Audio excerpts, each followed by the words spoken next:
Los dioses del marketing. Bienvenidos a los dioses del marketing en esta emisión número 260, si mal no recuerdo. El día de hoy no nos acompaña el señor Alberto Cruz, lo mandamos a una misión muy importante. Les deja varios saludos.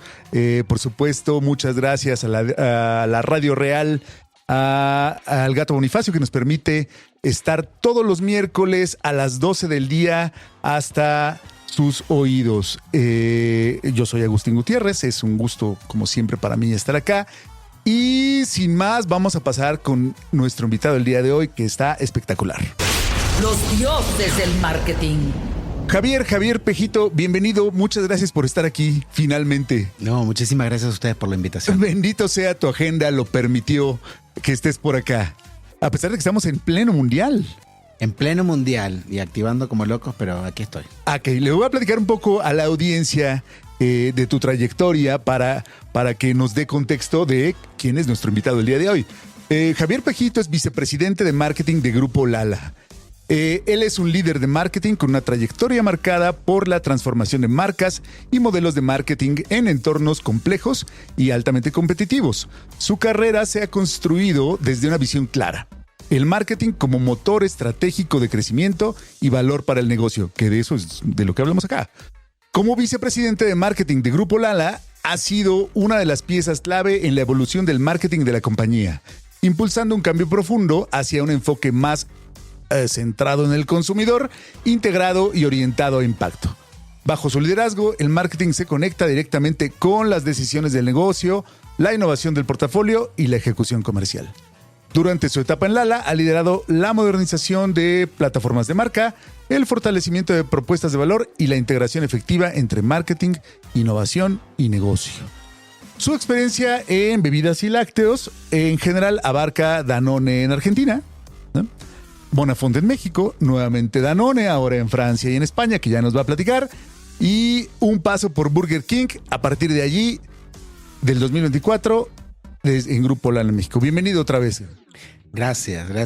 ¿Cuánta introducción? Gracias. Pues vale la pena dar contexto porque al final todo lo que tú como nuestros invitados nos cuenta viene de la formación, por supuesto, pero de la experiencia, de las cosas que te ha tocado ver.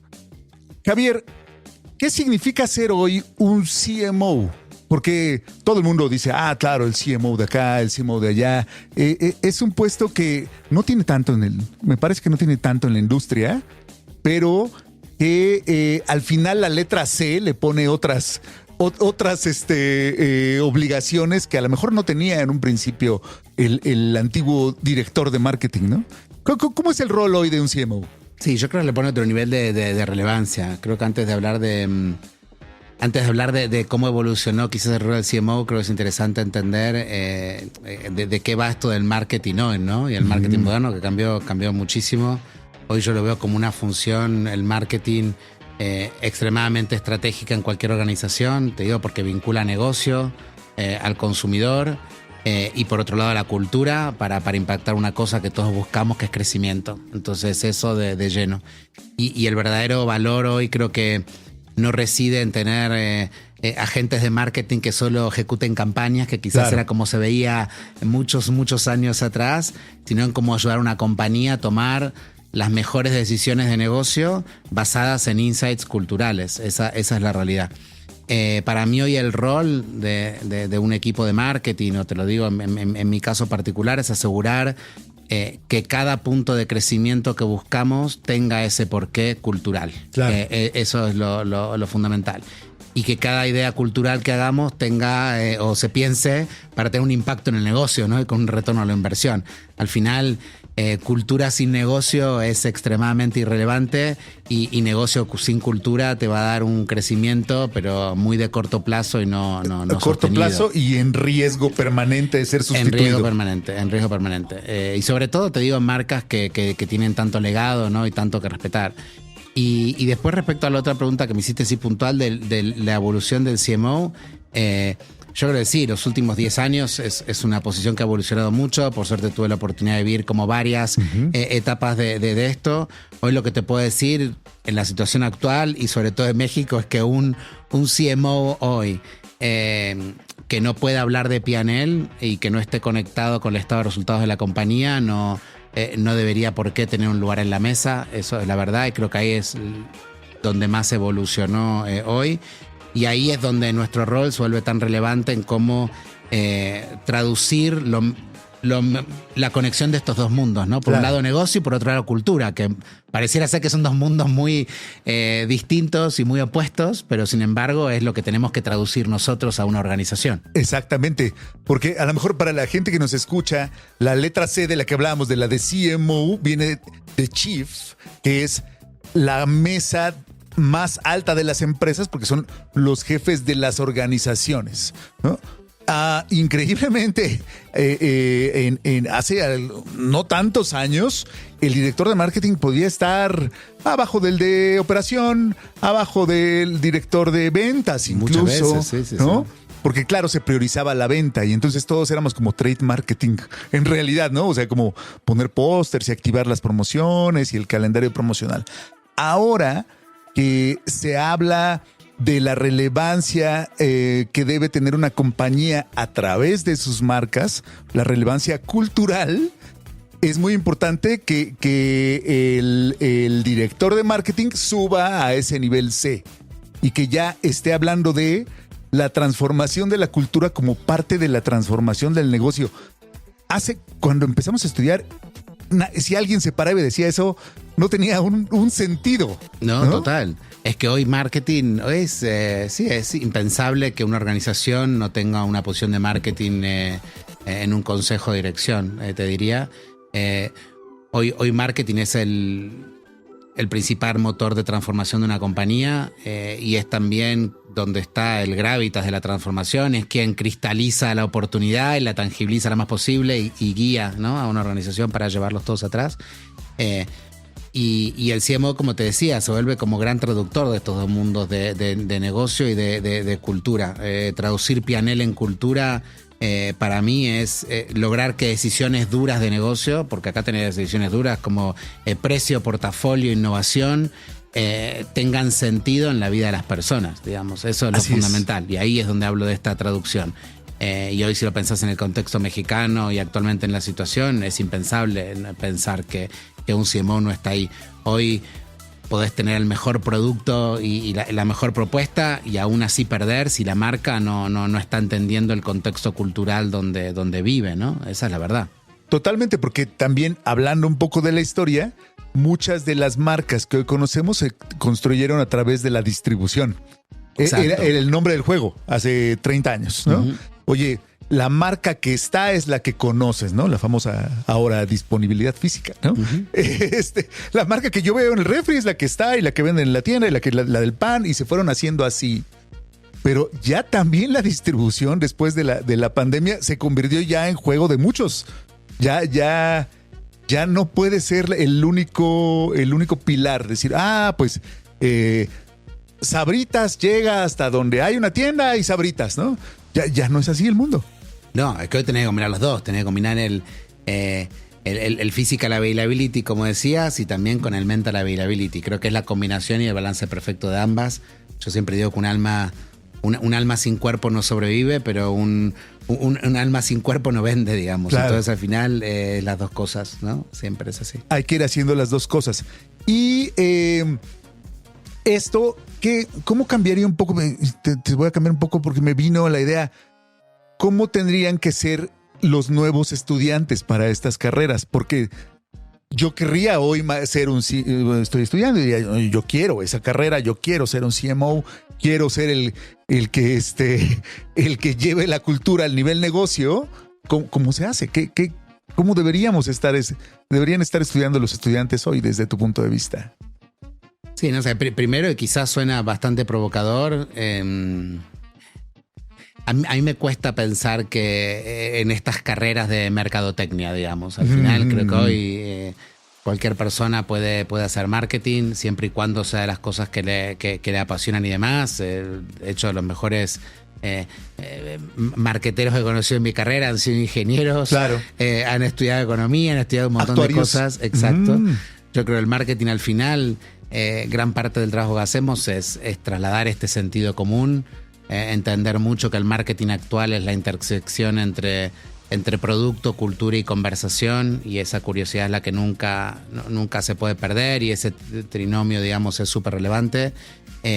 Y después, una vez que están en sus carreras puntualmente ya operando y trabajando en los inicios, te diría los primeros 5 años, creo que es muy importante dejar de pensar en campañas y que empiecen a pensar en cultura y en relevancia. Si no entendés lo que está pasando ahí afuera, va a ser muy difícil. Si no entendés dónde está la conversación, va a ser muy difícil que puedas triunfar. Hoy puedes tener una gran idea, te lo dije antes, pero si no entendés lo que pasa ahí afuera, muy difícil que vaya bien. Es asegurar también para mí que cada punto de contacto que encuentren tenga un porqué cultural. Esto también es fundamental.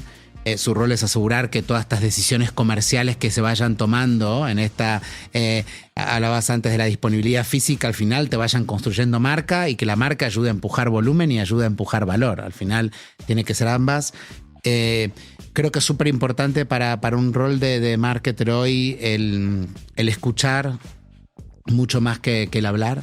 La respuesta, te diría que el 99.9% de las veces está en la gente, claro. Y recordar que los consumidores son personas como vos y como yo, que no se obsesionen nunca con esta gente que van a encontrarse en las organizaciones mucho en esta enfermedad de querer testarlo todo, claro. Porque hay mucha gente que quiere testarlo todo.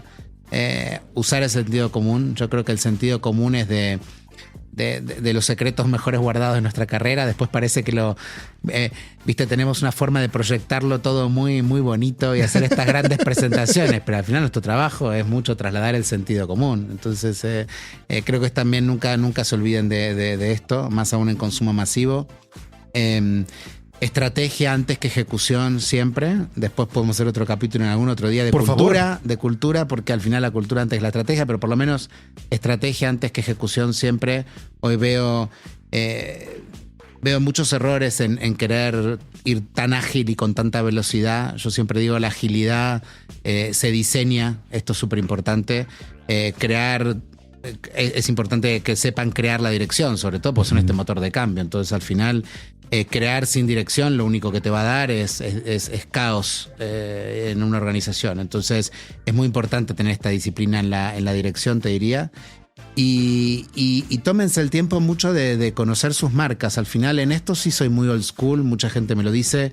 Yo soy muy de documentar todo, de volver a mis ladders de antes de beneficios, tanto funcionales como emocionales, de mi punto de vista como marca, de mi tono, ¿no?, que quiero tener. O sea, es muy importante documentar estas cosas, sobre todo porque esto es como los gobiernos, ¿viste? Cuando uno traslada, sobre todo en marketing, que hay tanta rotación, es muy lindo también trasladar una buena herencia al que viene, y de una forma muy ordenada. Es muy importante documentar todo esto en las marcas. Es muy importante saber hoy quiénes son, qué representan, y ser muy consistentes después con ello. Obviamente van a ir encontrando seguramente gente nueva, otras aristas de hacer las cosas, pero es muy importante el tema de la consistencia, y más aún te diría en una etapa con el nivel de relevancia que está cobrando la inteligencia artificial. Creo que esto va a ser fundamental, volver a documentar esto, ¿no? Sí. Tenerlo muy claro, el quién sos y quién no sos. Me encanta el asunto de la inteligencia artificial,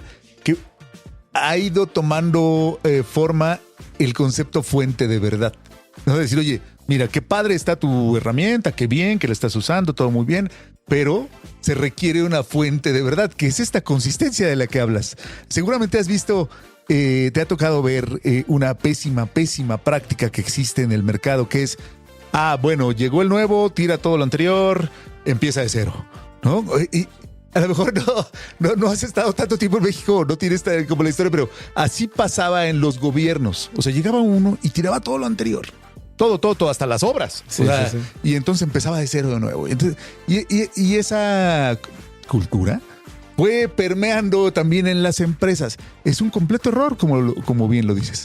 O sea, hay que ir teniendo, si nuestro tema es la consistencia que crea cultura, ¿por qué habría de tirar todo a la basura? Necesito ver qué se hizo bien para mejorarlo, ¿cierto? Total, la consistencia pasa a ser una herramienta fundamental hoy, te diría. Y más aún en cómo se operan las marcas y en un contexto donde la inteligencia artificial está cobrando tanta relevancia, ¿no? Si hoy no tenés claro quién sos y quién no sos, esto puede llegar a ser muy complicado. ¿Cómo le explicas a la máquina poderosísima para que te haga, no sé, lo que hacemos ahora con ellos, creativos increíbles, videos espectaculares, análisis a los cuales antes nos tomaba meses?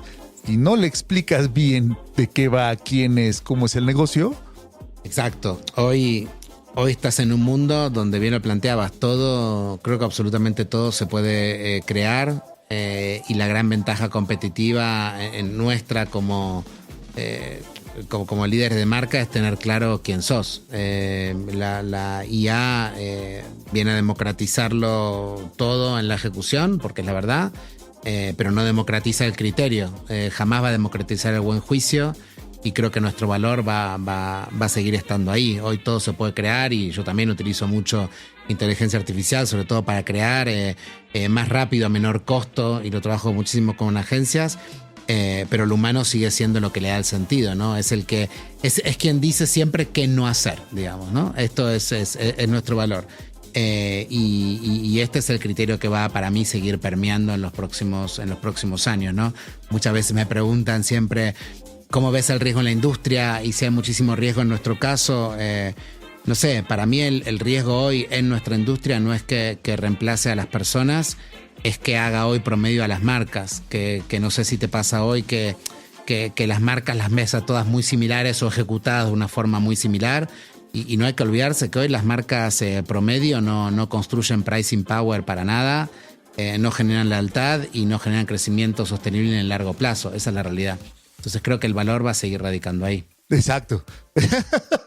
Me gusta porque las últimas 3 frases nos dejaste a la industria en general. Oye, pues la verdad es que estamos dejando ir un montón de cosas y desafortunadamente el asunto de la inteligencia artificial, hay un segmento que mi esperanza, a lo mejor es mi esperanza de humano, ¿no? Es que eventualmente eso deje de suceder, que es que muchas se ven iguales. Y empezando desde cómo escribe, ¿no? Pero eso no nos vamos a detener ahí. A mí me da urticaria porque yo empecé siendo copy, pero es tan fácil entender cómo todos son juxtaposiciones, ¿no? Y les digo, ¿quién habla diciendo primero qué no es? Sí. De inmediato lo distingues.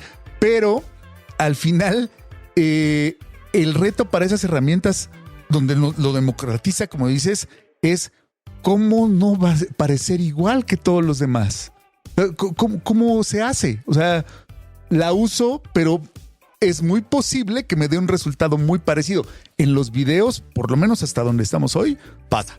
Pasa mucho, ¿no? Los videos en la ejecución. El otro día estaba en la carretera también y te lo juro, creo que vi 3 espectaculares de distintas marcas, pero los 3 con la exacta misma ejecución. Era exacto, misma ejecución, distintas marcas. O sea, al final yo creo que hoy está pasando mucho esto. Y esto, el temor para mí es que haga promedio a las marcas.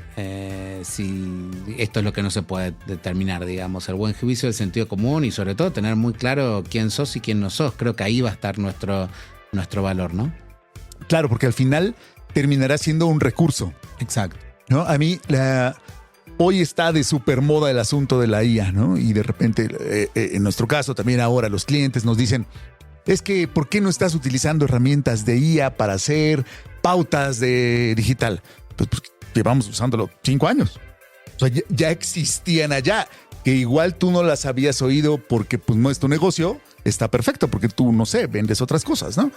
Pero no es un asunto tampoco tan nuevo. O sea, a lo mejor es la idea es encontrarle qué valor al final el consumidor terminará teniendo de que nosotros estemos utilizando herramientas de IA. Y la verdad es que ahí yo todavía no la encuentro. Y iremos viendo cómo va evolucionando todo. Ajá. Pero sí está evolucionando, cosas están evolucionando. La relación con las agencias, te digo que vos que venís de ser copy es de las cosas que más está evolucionando.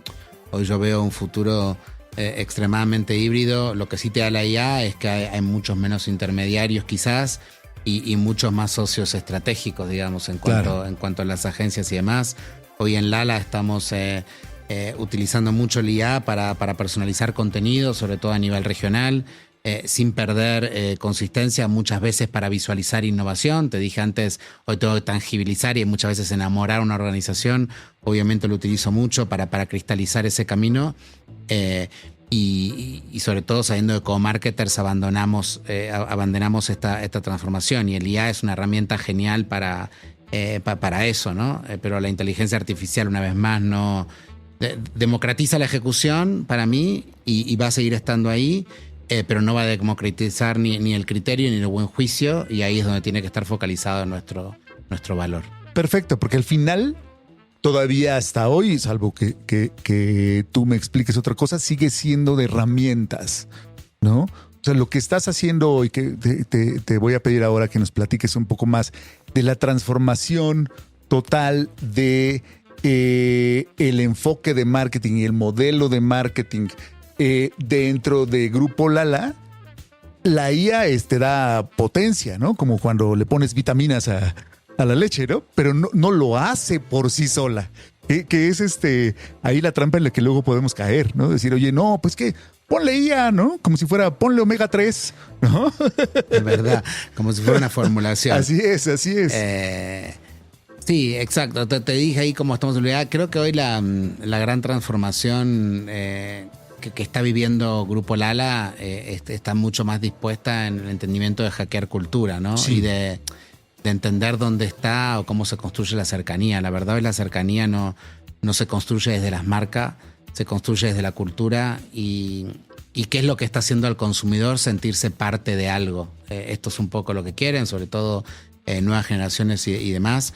Y hoy lo que estamos buscamos en Lala, lo que estamos viviendo es lo que yo llamo esto de hackear cultura. Si algo me enseñaron más de estos 20 años haciendo lo que hago es que nuestro rol como marketers no es solo hacer vender, es muchas veces hacer sentir. Uh-huh. Las marcas que no entretienen, la verdad es que no conectan, y aquellas que no conectan, si te pones a pensar, son aquellas que desaparecen o pasan a ser parte del paisaje. Y siempre se trata de encontrar esta fórmula perfecta, como te comenté al inicio. ¿Cuál es mi propuesta de valor y qué es lo que hace única mi propuesta y demás? Mi punto de vista, mi territorio y demás. Y cómo traslado ese mensaje de la forma más entretenida posible para lograr conectar.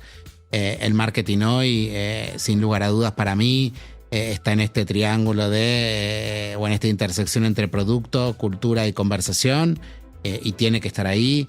Yo estoy obsesionado por estar ahí. Porque si no estás ahí, la verdad es que estás fuera. Claro. No hay de otra hoy. Sí. El marketing actual, yo siempre digo, es ser parte muchas veces de conversaciones que ya están pasando. Va a ser muy difícil que vos generes la conversación. Y la cultura es de aquellas cosas que no se agendan, ¿viste? Son cosas que se van detectando. Y gran parte de esta agenda es la que trasladé a Lala. Si vos te pones a pensar en Lala y en la problemática quizás que tiene la industria, sobre todo de la leche, te digo, hoy la leche, la verdad, no genera rechazo, lo cual es buenísimo, uh-huh, pero tampoco genera deseo. Entonces, al final, gran parte de la agenda, yo no puedo obviar que tiene que ser en qué hago para incrementar este deseo. Obviamente tengo una agenda de trabajo muy dual, donde una gran parte de mi tiempo, te diría el 50%, está en qué hago para reivindicar el valor nutricional de los lácteos en general, con mucha ciencia detrás, porque hay muchísimos mitos a desmentir. Claro. ¿Cuántas veces has escuchado que somos el único mamífero que toma leche en etapa? Claro. Hay muchísimos mitos alrededor de la leche, infinitos. Y la verdad es que la leche, de las cosas que necesitas en todas las etapas de tu vida, o los lácteos en general, y pongo mucha parte de mi agenda ahí, enfocado mucho en ciencia, pero no olvido que la otra mitad es qué hago para construir deseo todos los días. Y esto va de hackear cultura, de estar en las conversaciones correctas, y de cómo formo parte de esas historias, ¿no? Para no interrumpir la conversación, sino ser parte de las conversaciones. Claro. Entonces la gran parte de la agenda está ahí, porque el desafío hoy te diría que está ahí.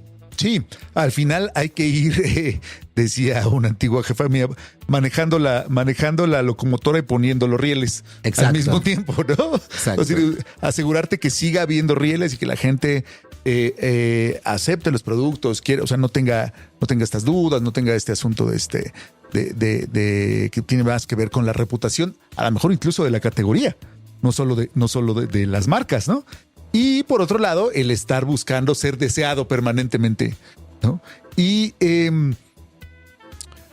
¿de dónde partimos? Porque cuando decías, bueno, hay una transformación hacia ello, ¿de dónde se partió? O sea, ¿cómo se estaba haciendo y cómo se hace ahora? ¿Qué dirías que son como los ejes al respecto de esa transformación?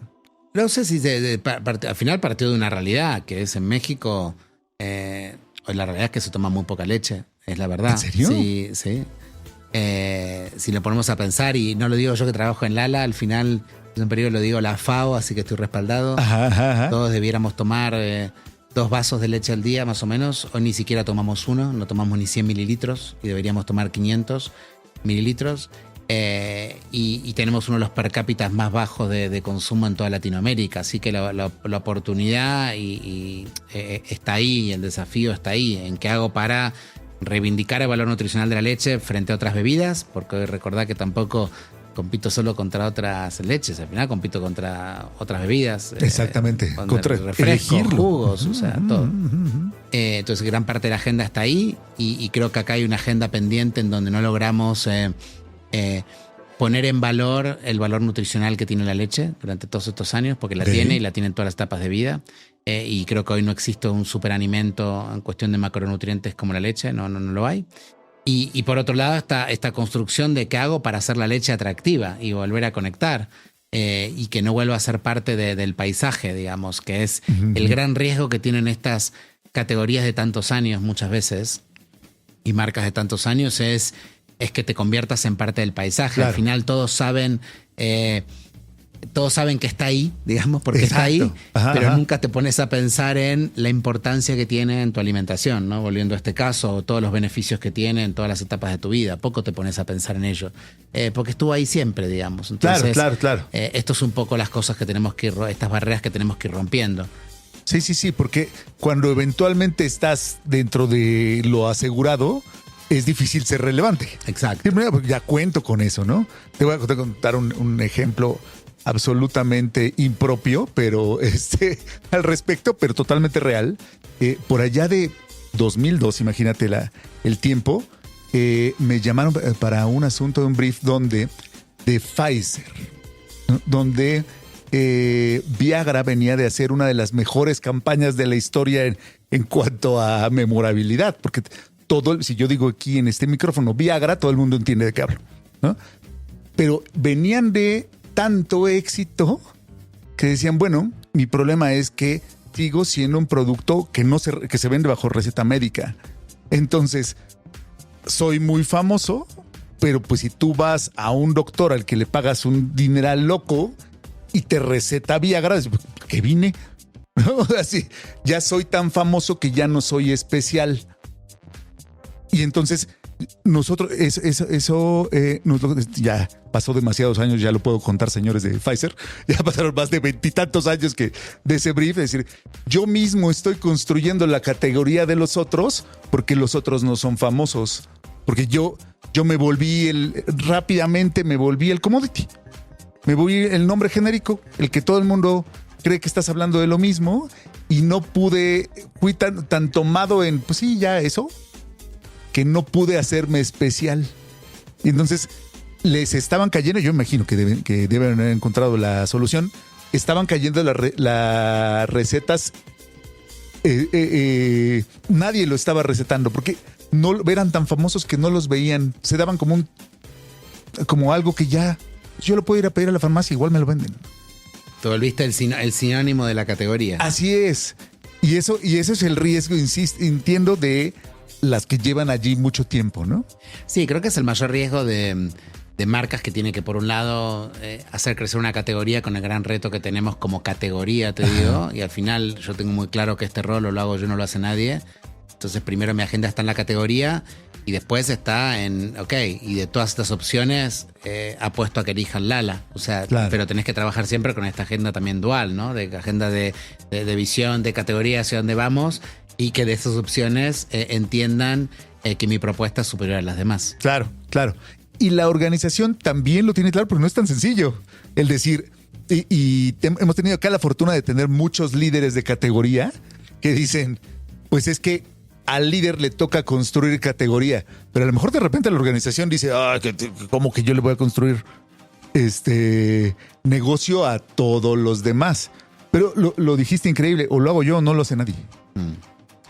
No sé si darás, yo creo que lo tienen bastante en claro, yo lo repito bastante, te digo, al final, o por lo menos yo lo tengo en claro las cosas que hago, que no, tengo claro que acá lo hago yo, no lo hace nadie, y más con el set competitivo que tengo actualmente. Claro. Pero sí no hago nada sin esta visión de hacia dónde va, porque nunca me olvido, volviendo al inicio, nunca me olvido de debiéramos tomar 2 vasos, no tomamos ni siquiera uno. Entonces al final, primero tengo que hacer que la gente reivindique el valor nutricional de la leche y que lo entienda, y después que de esas opciones elija Lala. Claro. Perfecto. Oye, y entonces, estar en las conversaciones, decías, vamos a la conversación de todo lo de que está en boga y que estará en boga todavía unos 15, 20 días más, el fútbol, ¿no? ¿De qué viene la relación? O sea, ¿por qué estar en esa conversación? Digo, la idea es el fútbol, sí, hoy todo es mundial, al final, pocas veces te pasa también de estar viviendo un mundial en tu país, ¿no? Lo cual es extraordinario. Para nosotros, este momento representó, te diría que mucho más que fútbol per se, es un momento de encuentro, te diría que emocional para todo un país, y te pasa hoy con lo que ves, lo que está pasando en el Ángel y demás, cada vez que juega México, cuando aparece la camiseta verde, algo cambia y se llena de una alegría y emoción brutal. Las familias se reúnen y Lala es una marca extremadamente familiar y se activa una emoción bastante única. Y mirá que es bastante única en serio, te lo digo yo que vengo de Argentina, claro, que ahí sí somos bastante fanáticos del fútbol. Pero desde ahí nace la campaña que hicimos, este gran momento de Golalazo. Nacimos de una idea muy clara, que era que la pasión también se nutre, la verdad. Y en México la pasión no solo se vive en la cancha, sino se vive en la mesa todos los días, en los rituales cotidianos, en estar juntos con la familia para ver un partido, con los amigos y demás. Y con Así se nutre México, que se llamó así la campaña, Así se nutre México, lo que buscamos es reconocer justamente eso, ¿no? Que los mexicanos nos nutrimos no solo de alimentos, sino de la unión, del orgullo, de la celebración. Logramos que haya que converjan el fútbol, la música, la nutrición y la cultura. Y también fue muy importante que fue la primera vez que sumamos al total de nuestro portafolio, desde las leches hasta los yogures, las cremas, los quesos. Al final fue una campaña como multiplataforma, lo cual fue brutal también, con un montón de empaques de ediciones especiales y reforzamos mucho esta conexión emocional, integrando también grandes leyendas del fútbol mexicano, como Rafa Márquez, Osvaldo Sánchez y demás, que los conocí, fue un placer para mí también en lo personal. Pero también lo llamamos mucho a la cultura popular, con muchísimo foco en esta zona de Valle de México, con la presencia de Los Ángeles Azules, así que también es muy, muy musical lo que hicimos. Pero al final se trató de eso, ¿no? Se trató de estar presente en estos momentos donde realmente se vive el fútbol, digamos. Claro. Hoy queríamos rescatar eso y hoy el fútbol se vive en casa, con la familia, con los amigos, porque cuando México hoy grita un gol, te das cuenta que no solo lo grita, sino que también lo baila, ¿no? Y claro, un poco esto es lo que queríamos lograr. Claro. Y mira, no sé cuál habrá sido tu percepción, pero siento que tardó en iniciar el asunto como que no nos veíamos el mundial. Y yo veía que la gente no decía, sí, el mundial, no sé qué. Y de repente estalló como, entiendo, no se había visto una felicidad en la calle, digo, más allá de detalles o excepciones, una felicidad en las casas, en la calle por una fiesta que a lo mejor a veces ni siquiera va del fútbol, ¿no? A lo mejor va de, híjole, por fin podemos estar juntos, gritar juntos, celebrar juntos, llorar juntos, ¿no? Exacto.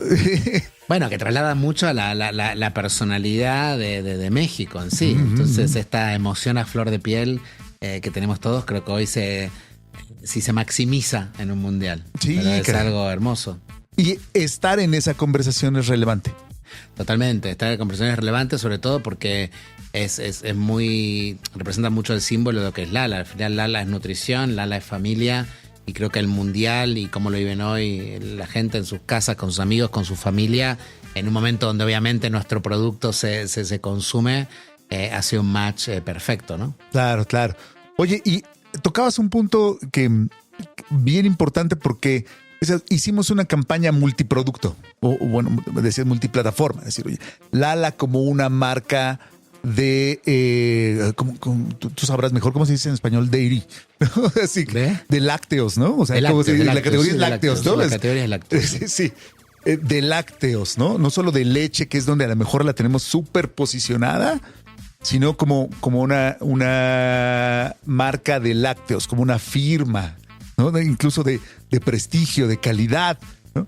Eso en otras compañías sería complejo, ¿no? El juntar en Danone varias familias de una cosa es mucho más complejo a cómo se puede hacer en una empresa como Lala. Sí, en una empresa como Lala creo que a partir de que estamos presentes en el 98% de los hogares en México, al menos con un producto. Bueno. O sea que en todos los hogares algo tengo. O tengo un yogur, o tengo una leche, o tengo un queso, tengo una crema. Entonces al final sí fue algo que identifiqué muy rápido desde que llegara Lala, el poder que tiene esto de trabajar como master brand, claro. Diría. Sobre todo entendiendo mucho lo que pasa hoy con el consumidor actual, ¿no? Yo siempre digo que el consumidor actual no es menos leal si te pones a pensar. Lo que te está pasando es que simplemente tiene muchas más opciones, ¿no? Tiene más opciones, tiene más información, tiene mucho más estímulos, tiene mucho menos tiempo. Entonces, esto me da como mucho más poder de impacto el plataformarlo, ¿no? Antes las marcas, si te pones a pensar, competíamos solo entre nosotros, ¿no? Competían entre ellas. Hoy competimos con algoritmos, con plataformas, con creadores de contenido, con miles de estímulos diarios. Y pensemos también que los medios se revolucionaron, ¿no? Cuando yo inicié a trabajar en marketing hace, ya más de 20 años, una campaña tenía mi televisión y mi comercial de tele. Si tenía la suerte de tener una marca con muchísimo recurso, tenía mi out of home, digamos, espectacular. Claro. Y mi cenefita o mi material, mi afiche en el punto de venta. Y ya está.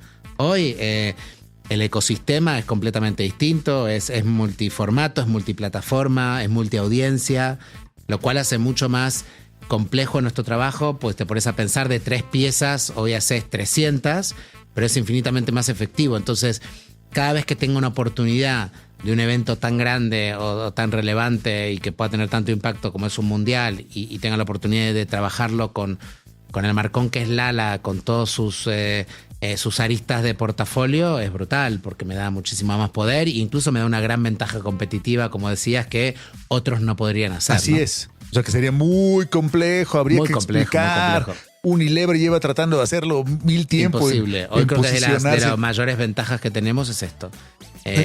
Sí, tanto en Lala como en Nutri. Claro.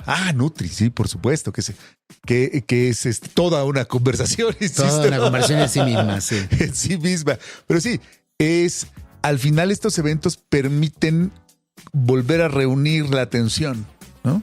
A lo mejor yo estoy hablando, de un lado están hablando que si los más guapos del fútbol y en otro lado están hablando, pero al final todo, y nosotros acá en marketing estamos hablando de campañas de fútbol, todo el mundo está hablando de fútbol en estos días. Exacto. Y es rarísimo. Pero es verdad, es lo que voy a decir, al final se trata de atención. Que es importante hablar de atención porque al final el mayor aprendizaje que hoy podés llegar a tener, y sobre todo en esto que es cultura, hablas de relevancia y demás, es que la relevancia es de las cosas que no vas a poder forzar nunca.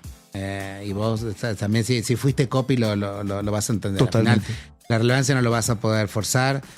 Hoy puedes tener una gran idea, pero si está fuera de contexto o no estás en sintonía con lo que está viviendo la gente en ese momento, al final no va a fluir.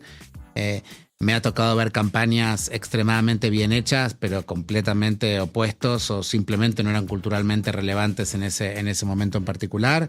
Así que el aprendizaje es siempre entender primero la conversación y después encontrar la forma de entrar en la conversación. Pero claro, primero entiendo la conversación y también saber que todo hoy el mundial sí es relevante, pero también hay que ver que no todo es tendencia, ¿viste? No, Sin duda. No todo es tendencia. No todo es tendencia, ni toda tendencia debe ser para tu marca. Eso es la verdad. Porque si no es estar en todos lados. Creo que hoy, con el tiempo, aprendí que menos es más, es la verdad. Es una medio cliché, pero es verdad. Hay que elegir muy bien dónde vale la pena estar. Porque hoy lo que no vale, te digo, es estar en todos lados. Hoy la relevancia y la significancia no va de estar en todos lados. Hoy tenés cuántas marcas que están en todos lados y así todo no ganan, porque la relevancia y la significancia no la tienen. Entonces eso también hay que explorarlo y entenderlo muy bien. Claro, claro. Ese asunto de que no todas las tendencias son para tu marca, como lo dijiste, lo voy a escribir aquí en la pared del estudio, porque es bien difícil para alguien que está, pensemos en un marketero o en alguien de negocio que está con todo el tiempo el celular, que le está llegando permanentemente cosas, el huir del FOMO. Es decir, es que nosotros deberíamos estar allí y deberíamos estar hablando de fútbol y deberíamos estar hablando de... Es bien complejo amarrarse al mástil y decir, no, mis temas, mis pilares de contenido, donde yo quiero ser relevante es esto, y en esto tal vez lo deba dejar pasar. Aunque en tu teléfono, señor director, esté pasando un montón, tenemos que dejarlo pasar. Es que volvés al punto de tener muy claro quién sos como marca y qué querés representar. Al final, si eso está claro y documentado, te va a ser mucho más simple optar por qué tendencias sumarme y en cuáles no, porque seguramente dejaré de sumarme en aquellas donde no pueda tener un punto de vista claro, ¿no? Claro. Sí, y al final terminas pareciendo el tío que quiere opinar en todo. Sí, o termino siendo parte del paisaje con un montón de otras marcas. Exacto. O no te ve nadie o te ven por inventada, dicen aquí los muchachos, ¿no? Por andar haciendo de un tema del cual no tienes ninguna relevancia. Ahora, decías hace un rato, bueno, hemos estado hablando en general de la cultura, ¿no? Y decías, hay conversaciones en las que tengo que estar, hay conversaciones que...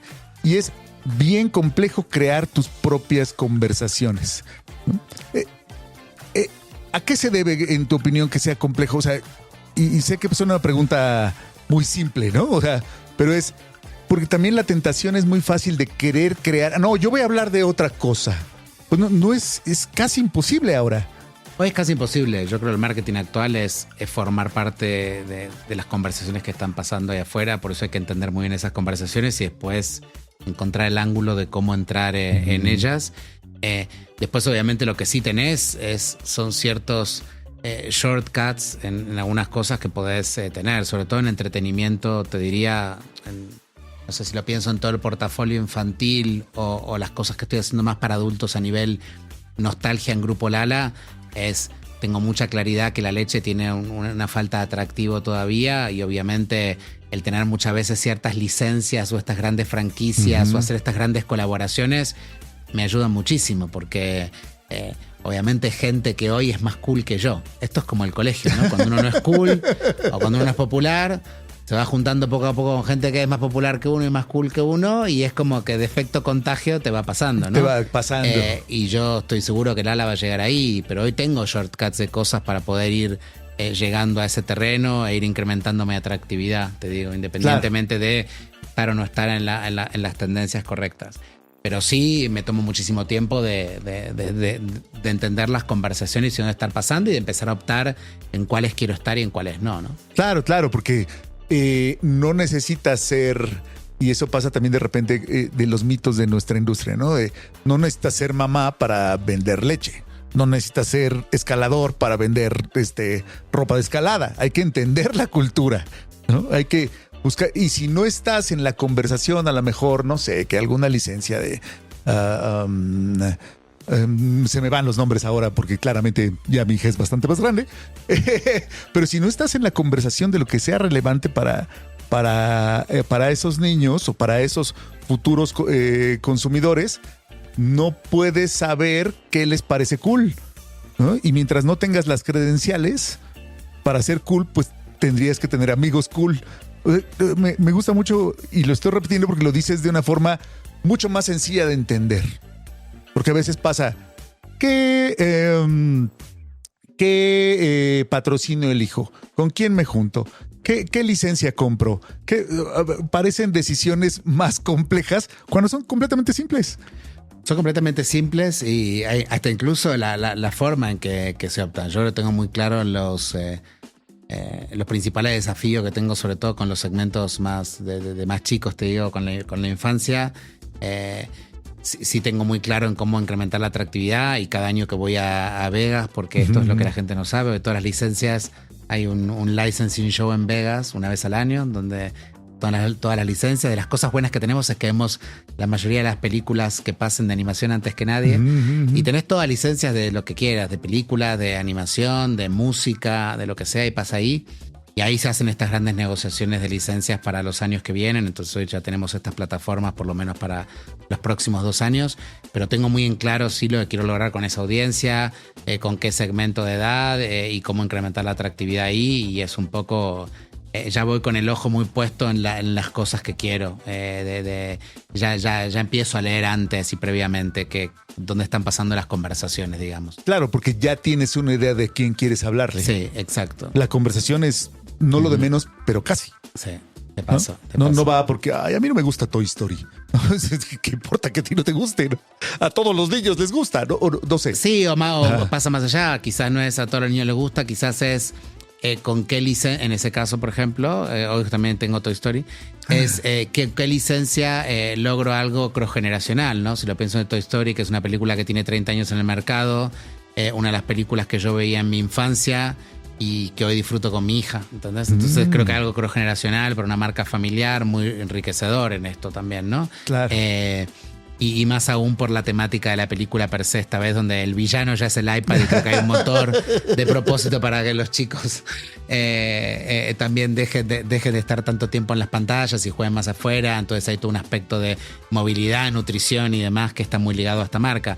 Por eso te digo, al final, si tenés muy en claro qué es lo que querés lograr, creo que es interesante también. Yo sí me focalizo mucho, especialmente en entretenimiento, de cosas muy cross-generacional, ¿no? Claro. De cosas que hemos vivido de chicos y que hoy podemos disfrutar también con nuestros hijos y demás. Claro, porque las marcas de entretenimiento la han ido logrando con mucha efectividad. Star Wars, Toy Story, ese cross-generacional que a las marcas de consumo les cuesta. Les cuesta, pero mira, Star Wars, ahora que nombraste Star Wars, fue de las cosas más disruptivas que tuvimos. Esto fue el año pasado.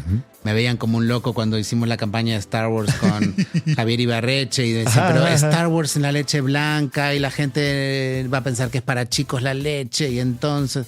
Pero al final lo hicimos, nos la jugamos y fue brutal. Creo que agotamos en un mes, tuvimos un sell-out a doble dígito, conectamos con una audiencia 50% más joven cuando lo hicimos.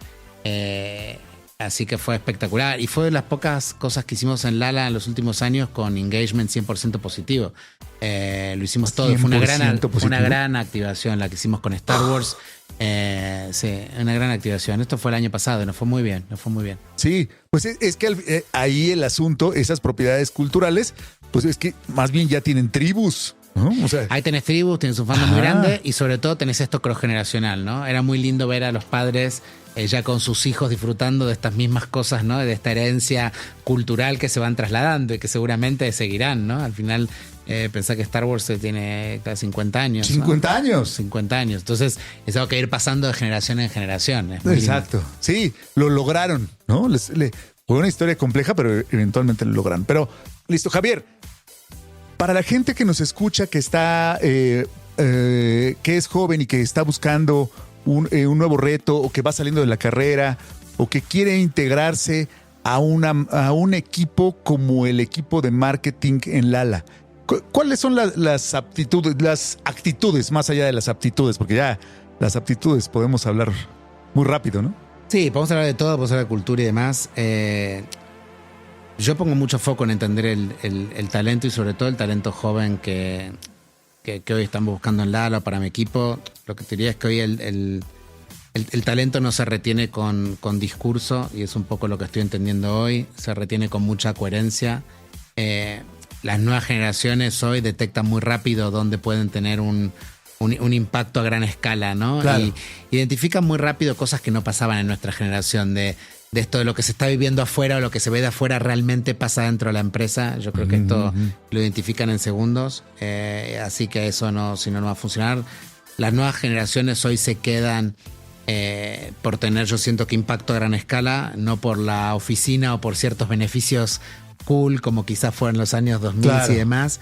Evalúan si están aprendiendo más en este lugar que en otro lugar, ¿sí? Si están realmente siendo empoderados y si realmente están movilizando algo. Yo creo que eso es lo fundamental y si pongo foco ahí.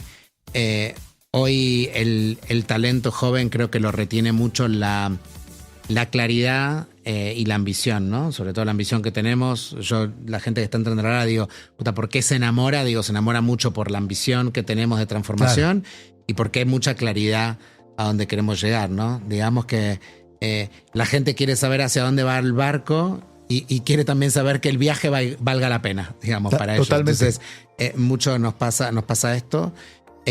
Así que visión clara, grandes retos y te diría que la gran importancia hoy es la no mediocridad. Algo que por lo menos en mi equipo tengo muy claro es la no mediocridad.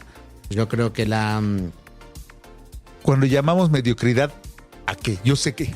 Pero yo creo que en las organizaciones todavía, te diría, en las organizaciones hay mucha mediocridad tolerada. Creo que es de las principales cosas que hoy te puede matar la cultura o el talento que traes. Entonces es algo que sí identifico mucho. el que vive ahí escondido en el organigrama. No, pero te digo, hoy siento que lo que más destruye a los equipos no es la carga de trabajo. Muchas veces te piensas, el equipo está cansado, hay mucha carga de trabajo. Hoy yo me doy cuenta que la carga de trabajo, sobre todo a la gente que le apasiona lo que hace, no es lo que mata a los equipos. Lo que mata a los equipos es la mediocridad.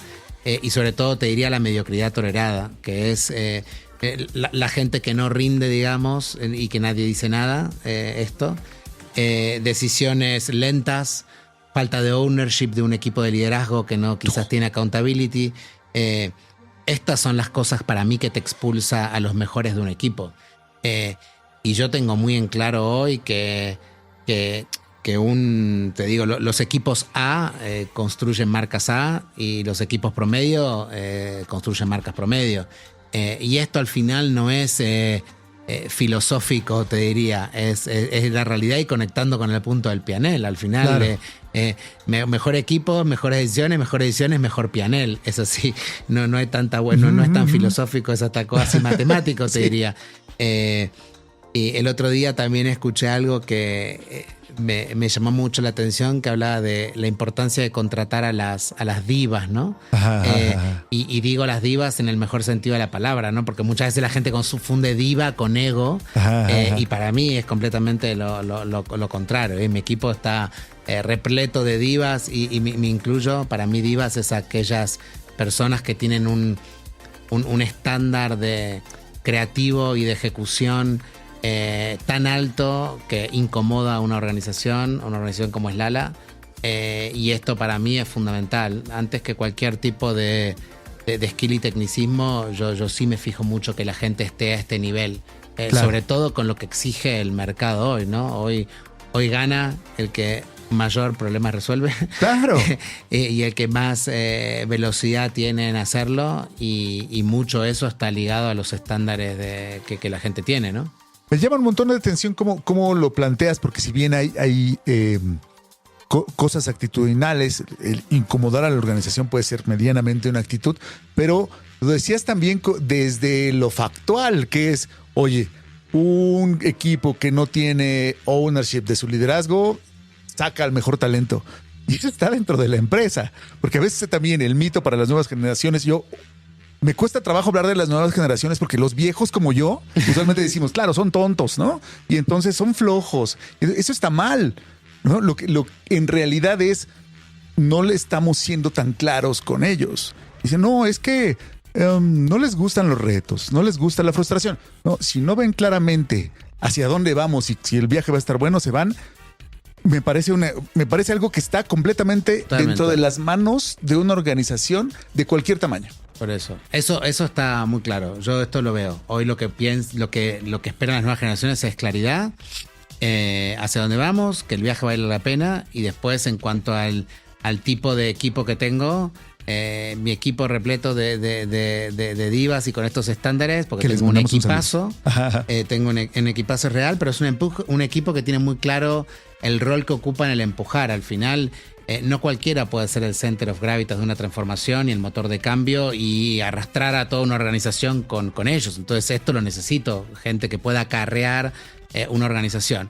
Muchas veces también un equipo de marketing es el que va a 200 kilómetros por hora cuando una organización va a 110. Esto es la realidad. Después está lo positivo, que lo bueno es que avanzaste 20 escalones, ¿no? Quizás no avanzaste 20, avanzaste 7, pero avanzaste, ¿no? Y uno va siempre hacia adelante, pero sí, mi equipo tiene muy claro el rol que ocupa en la transformación, y es un equipo que tiene claro el rol que empuja, y es un equipo que ve todas las cosas que otros no ven, digamos. Entonces, esto también es fundamental, ¿no? Claro, es complejo hacer un diseño de estructuras tan grandes donde todos empujan.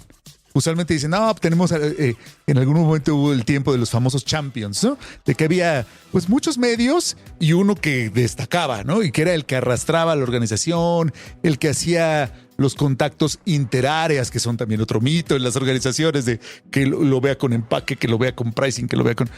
Pero tener a todos es literalmente hierve, ¿no? Sí, pero también es lo que hace un equipo. Yo creo que lo que hace al final todos somos extremadamente buenos generalistas, te diría, como los médicos, pero después sí tengo muy bien identificado dónde están las fortalezas de cada uno, y en lugar de focalizarme como en el pasado, en trabajar esas debilidades que tienen, siempre es mucho más redituable trabajar en maximizar esas fortalezas. Entonces tengo muy claro dentro de mi equipo, independientemente que todos tenemos un nivel de estándar, es quién es la persona más fuerte en comunicación, quién es la persona más fuerte en estrategia, quién es la persona más fuerte en PAC, quién es la persona más fuerte si hay que ir a negociar con Grupo Walmart. O sea, tengo muy claro qué rol puede jugar cada uno, y creo que también nosotros lo tenemos claro entre nosotros. Entonces esto genera un apoyo mutuo y constante que es extremadamente enriquecedor, ¿no? Claro, porque es dentro de lo positivo, ¿no? Siempre. A lo mejor un poco como el fútbol otra vez, ¿no? Pero decir, oye, si él es el que le pega a los penales, pues que él le pegue. Exacto. ¿No? O sea, pero es que yo ya estaba aquí, no, que le pegue él, ¿no? Pero también pasa por un asunto de cohesión, ¿no? Decir, que la gente trabaje más a gusto, junta, ¿no? Para mí, de cohesión y de dejar muchas veces los egos de lado, y de entender que la fortaleza radica en el equipo, ¿no? Y en el todo. Creo que esto, por lo menos en mi equipo en Grupo Lara, lo tiene muy en claro. ¿Y eso cómo lo aprendiste? De todas tus... Yo creo ¿Cómo que llegaste allí? Eso, ¿Cómo llegaste de todos los equipos que ya en un momentito nos vas a platicar, y las experiencias de vida? ¿Cómo llegaste a pensar que este modelo de generación de equipo es el equipo correcto? Porque seguramente en otros países era distinto. Sí, pero también, no te diría. Creo que de las cosas que más me llevé de trabajar o de liderar tantas marcas globales, sobre todo cuando aterrizaba en un país nuevo donde la cultura y el contexto era completamente distinto, era de dejar muy en claro del principio lo que yo podía brindar desde mi perspectiva global, y ellos de lo que me podían enseñar o aportarme desde su contexto local. Al final, claro, eso es lo que no se exporta. Entonces, creo que esa mancuerna entre ambas partes fue lo que siempre desde un inicio me hizo trabajar muy bien en equipo, digamos, y lograr el mejor del todo, y de dejar los egos de lado en esos momentos. Claro, buenísimo. Javier Pejito, vicepresidente de marketing de Lala. Hemos llegado al final de la primera hora de programa. Increíblemente fue pasando muy rápidamente. La verdad es que nos has dado un panorama muy amplio de muchas cosas, ¿no? Nos vas a dar un montón de TikToks. Así vamos a poder hablar de muchas cosas. ¿Te quedas, por favor, con nosotros para platicarnos acerca de tu experiencia laboral, de toda esta trayectoria que ya hemos ido dejando ver en esta hora que acaba de pasar? Pero primero, muchas gracias por estar aquí. No, gracias a ti. Muchas gracias por la invitación. Para la gente que nos escucha, apenas llegue el día viernes, dele clic para escuchar a los dioses del marketing biografías, donde vamos a conocer la historia de Javier a detalle, cómo salió de Argentina, se fue a Europa. Ya van a ver, es una historia increíble per se. Mientras tanto, muchas gracias a la gente que nos escucha en Radio Real. Nos vemos el próximo miércoles con nuevas fabulosas aventuras de los dioses del marketing. Los Dioses del Marketing es una producción de Básico.fm, agencia de marketing y comunicación. Conócenos, www.básico.fm.